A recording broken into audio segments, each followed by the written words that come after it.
this Crazy Jeep Man here, coming to you live on a Sunday afternoon. Wanted to come to you to introduce my new product that I got in, and that was the Nerf Slider sent to me from TJ Moto through Damon. Just want to give him a shout out saying thanks for the good product. What I want to do today is I got them in the mail. UPS showed up the other day, and what I want to do is I want to install them. I want to go step by step on how to do that. First, we'll introduce the product to you, and then basically show you what they should look like on the Jeep, how to put them on the Jeep, where to put them on the Jeep, and then just a finished review of how they look and how they do on the Jeep. So just sit tight, stay tuned, and we'll get started. First off, let's get started with introducing the product. And these right here are the Nerf sliders from TJ Moto. Damien hooked me up from there and sent these out to me. And I told him that I needed some sliders for this Jeep. And he said, these is what we got, give them a try. And so I said, go ahead and send them on, let's do it. And so what we're gonna do is we have to understand first there is a left and a right side. We think maybe because they're tube sliders, you can put them on either way. But honestly, the long side goes to the rear. Short side goes to the front. So this one over here will be our driver's side. These over here is going to, of course, be our passenger side.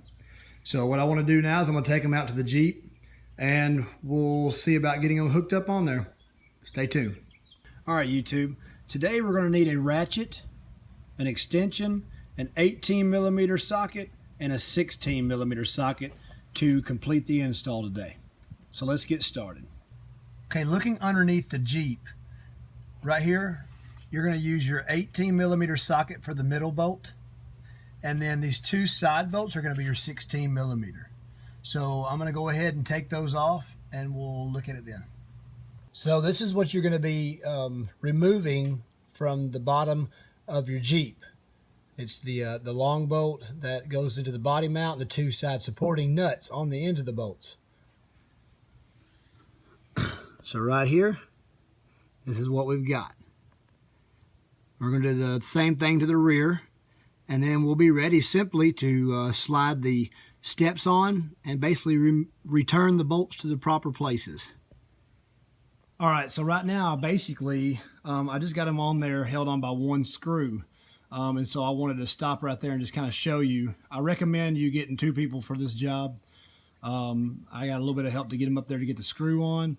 So what I want to do right now is just kind of get underneath there and show you how they should look whenever you line them up.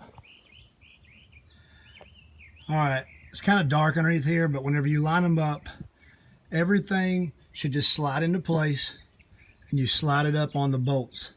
When you slide it up on these bolts that are sticking through, you put the nut on here, and it will help you to hold it up while you do the other one.